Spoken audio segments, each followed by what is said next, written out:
and the assistant chief hapa ni himize. That is where the rubber touches the road.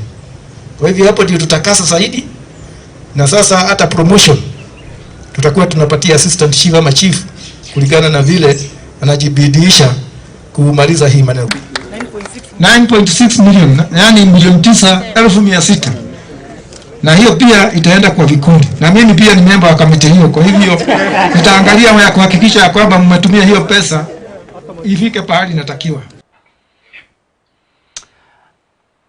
Naam, wacha tuvuke katika jiji la Nairobi ambako visa vya corona nchini vimeongezeka kwa idadi ya 6,070 baada ya watu 259 kuthibitishwa kuwa na virusi hivi. Kando na hayo, watu 35 wamepona kutoka hospitalini baada ya kuugua virusi hivi vya COVID-19. Turning on to our COVID-19 situation, today we have tested 2,718 samples, out of which 259 people have tested positive for the virus. The cumulative number of tests conducted so far stands at 165,196,000, and the total caseload for the country right now is 6,070. So we've now surpassed the 6,000 mark. All the positive cases are Kenyans, except 3 foreigners, 159 being male, 100 being female. And in terms of age, the youngest is 8 months old, whereas the oldest is 92 years. The 259 cases are distributed as follows by county: Nairobi leading with 127 cases, Mombasa 39, Kiambu 22, Machakos 16, Busia 11, Makueni 9, Nakuru 9, Uasin Gishu 9, Kilifi 5, Kajiado 3, Kisumu 2, Lamu 2, Garissa 2, Marsabit 2, and Kwale 1. And in terms of sub-counties, again, I'll jump into the key high-load burden areas. In Nairobi, out of the 127, Westlands, again, is leading with 31 cases, Dagoretti North, 22, Makadara, 12, and Embakasi East and Langata having 11 each. In Mombasa, the 39 cases are from Likoni. We have Likoni, having 13 cases, Mvita 8, Changamwe 7, Jomvu 6, Nyali 4. And in terms of Kiambu, the 22 cases, 8 from Thika, 6 from Kiambaa, 4 from Kiambu Town, Juja, Kabete, Lari, and Riru all having 1 case each. In Machakos, the 16 cases, we have 15 from Athi River and 1 case from Machakos Town. In Busia, out of the 11 cases, from Teso North, we have 9. In Makueni, the cases that we have, Kibwezi West has 7. And in Nakuru, out of the 9 cases, in Naivasha we have 4, in Nakuru East we have 3, Rongai 2, in Uasin Gishu we have 3 from Ainakeboi, Kapsaret and Tubo have 2 cases. And in Kilifi, the 5 cases in terms of disaggregation, Kaloleni and Kilifi South have 2 cases each, and Malindi has 1.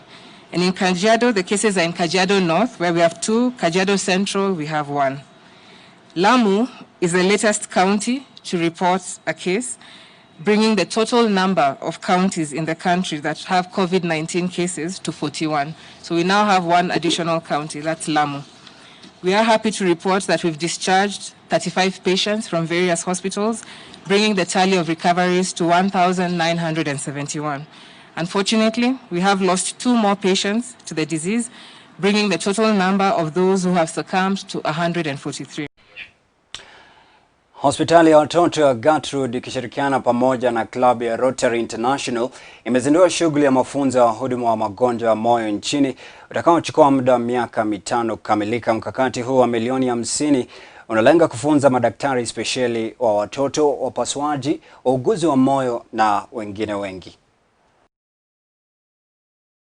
Sign a memorandum to commit the two organizations into a partnership that will go into addressing provision of cardiac care to children in Kenya, and particularly cardiac surgeries.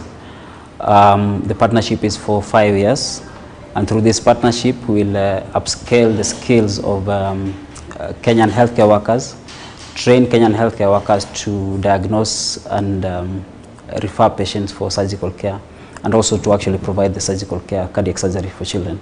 The reason for this partnership is because that in this country we have about 10,000 children who require cardiac surgery every year, The sad reality is that about 90% of them are not diagnosed and therefore do not get the surgery.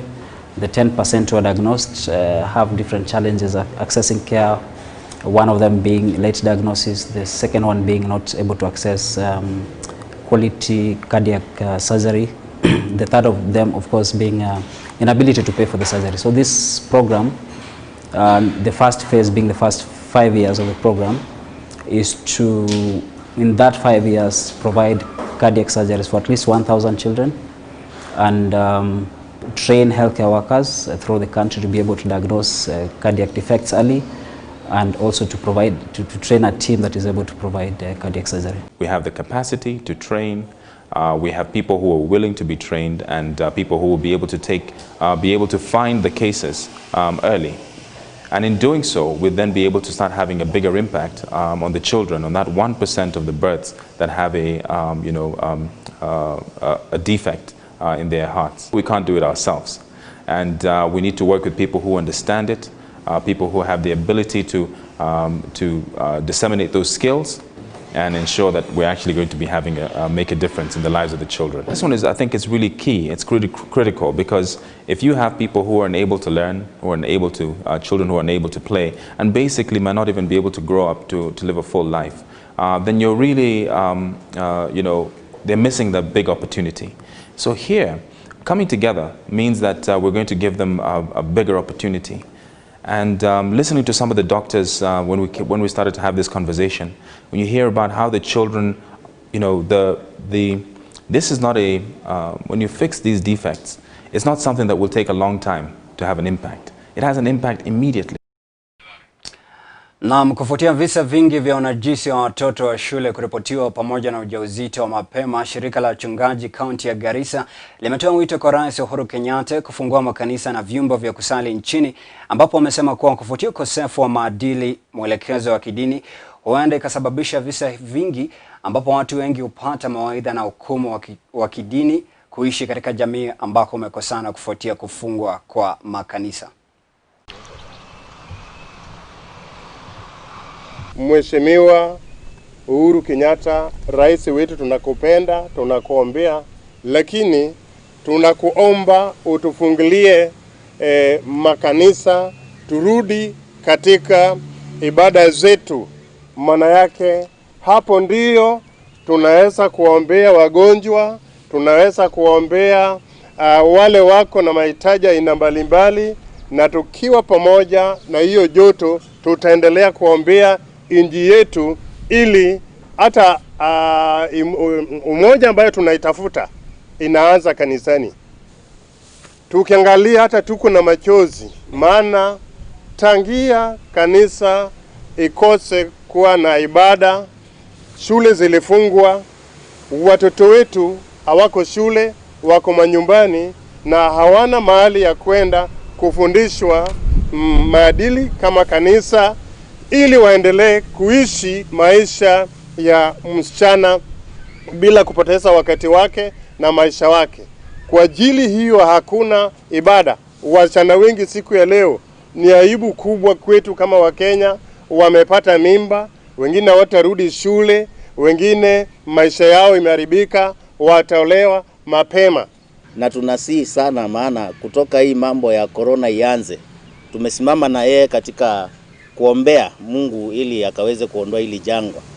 Na pia leo tukiangalia tuko tarehe 27 mwezi wa 6, na kutoka hii jambo liingie katika taifa letu ni kama siku 10 ni kama 13 Sundays ambazo sisi kama kanisa hatuja kuwa pamoja na wahuduma ambao wanakuja kwa makanisa yetu ili tukaweze kuwahudumia.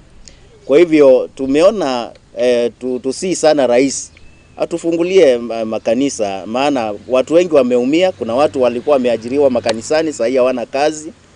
Pia yale matoleo tulikuwa tunatoa kanisani, tulikuwa pia tunasaidia mayatima na wale watu hawajiwezi. Sasa hii hatupati hiyo matoleo na kusaidia wale ambao hawajiwezi.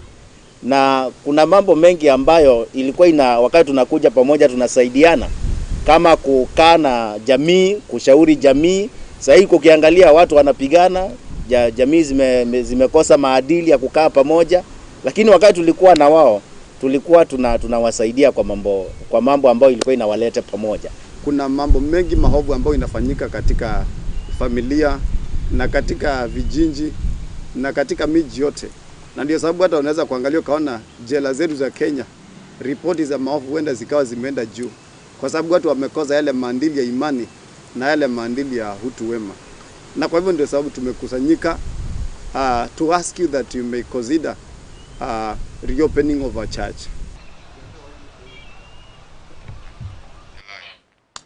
Haya, mtazamaji, habari hiyo inatupeleka au inatutamatishia awamu ya kwanza ya Mwale saa moja. Endelea kuwa nasi, tunarudi na mengi zaidi.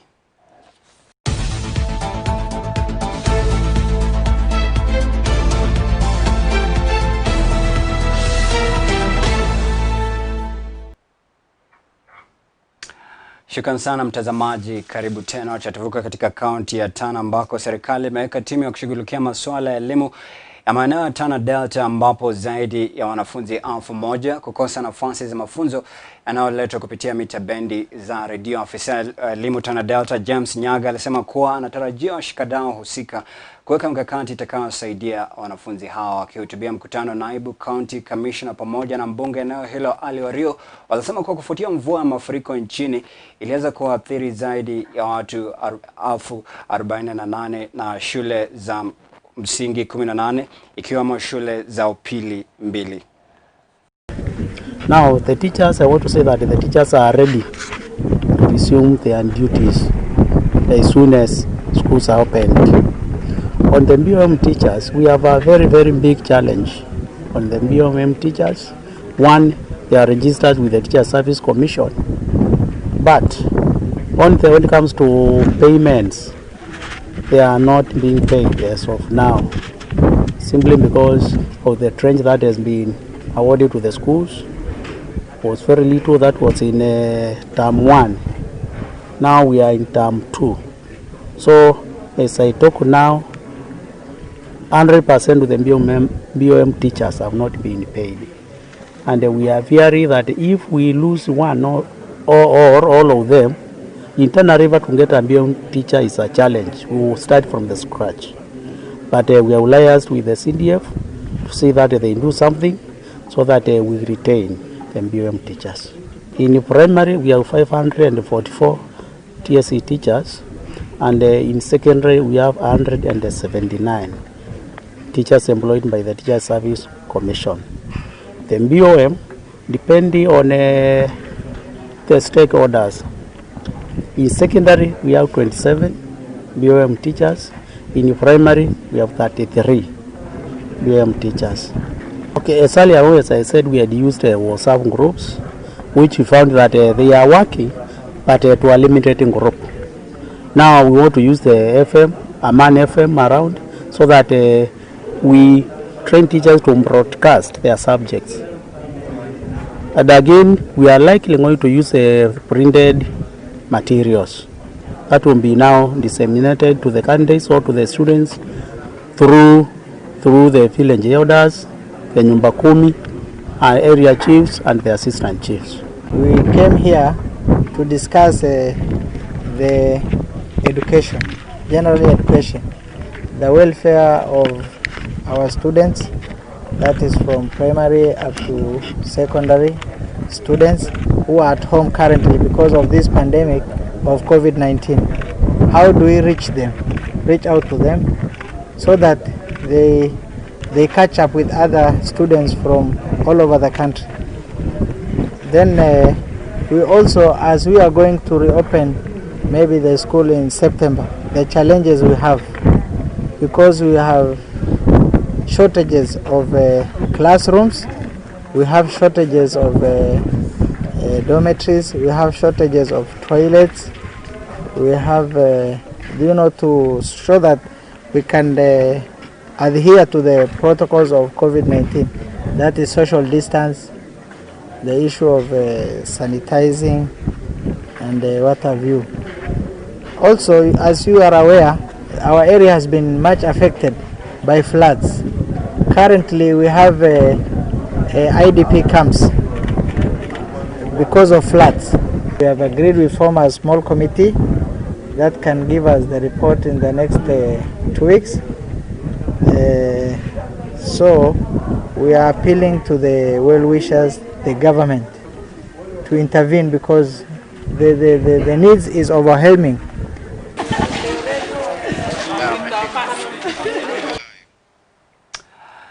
Idara ya afya kaunti ya Nandi imeripoti kisa cha mama mmoja aliyedaiwa kuwa na ugonjwa wa virusi vya COVID-19. Mama huyo kwa jina Ruth Koech alikuwa kizuiliwa kwa kituo cha polisi cha Sangor ambako alidaiwa kuambukiza watu wengine 9 ambao alikuwa amekuwa akizuiliwa pamoja nao katika kituo hicho. Our first case was a driver that came from Mombasa, and our second case is actually a gentleman from around the area of Ngechek but was driving from Uganda and was tested in Busia, and he actually ran away from the facility in Busia, and we were able to track him down, and we tested him, and yes, he turned out positive yesterday, and we have him at our isolation center because he had a few symptoms. And our third case happens to be one of the people who are at Songo at the remand center, who has been with other inmates, was tested, has a routine testing before he came to court, and he turned out to be positive. And that is the case that will likely yield us more positive results because he has another 9 people who are in the cell in Songo. So our team are already on the ground. They are doing contact tracing. They are advising people who are around that area to be tested. And we will be testing all the inmates. And tomorrow morning also they will be testing around the cell to make sure that anybody who has been exposed to the inmates can have a chance to be tested. So we might do quite a number of testing there to ensure that we put people on quarantine at home, or we ensure that we are not spreading in the community, because that is the likely case that will yield more positive cases. Tukitamatisha habari zetu, kanisa la Northern Gate Ministries maeneo ya Juja likiongozwa na Reverend Stanley Ngure wa kanisa la Deliverance Churches wamepongeza serikali kuu kwa vita dhidi ya COVID-19. Vilevile wamelalamikia visa vya mimba ya mapema kufuatia ukosefu wa ushauri wa nasaha kufuatia kufunga kwa makanisa nchini. Kufuatia huduma za mahubiri ambazo zinapeanwa katika mtandao, walisema kuwa 10% pekee ndio walio na uwezo wa kupata huduma hiyo. As a church, we hold the view that the government should not run daily combat against the pandemic without involving the church. It has come to our attention also that online services conducted by the churches can only reach most likely less than 10% of the faithful. Many cannot afford the relevant gadgets, while others lack access to internet connectivity or even lack affordabilities of internet bundles. So when the church has been blocked from congregating, there is so much suffering that has come. And in our view, the dire consequences of closing the church have let loose morals of many, since they lack regular guidance and spiritual sensitivity. Some of the evident increased decays includes, but not limited to, rampant teenage pregnancies. And if you continue not counseling our youth, then we are about to lose a generation, and we'll have ourselves to blame. We can see escalation of domestic violence. There is a lot of domestic violence reported. And there is also crime. There is crime. And therefore that is why we are requesting that the church need to be opened, because we can be able to see it is only the church that is not opened. Kumekuwa na shida manyumbani, na unakuta ya kwamba watoto wadogo wanapata mimba wakati huu, na hii yote tunajua inafanyika kwa sababu hawa watoto hawana mahali wanaweza wenda wakitaka mashauri, kwa sababu hawawezi kufikia wachungaji wao. na unakuta ya kwamba hii inaleta shida kwa jamii. Wazee na wamama wanaletania shida mabwana na wake zao, kwa sababu hawana mahali ambao wanaweza kuongea na wasikizwe. Na sasa hakuna mahali ambao wanaenda ndio wakaweze kuongeleshwa na kusauria, kupewa mashauri.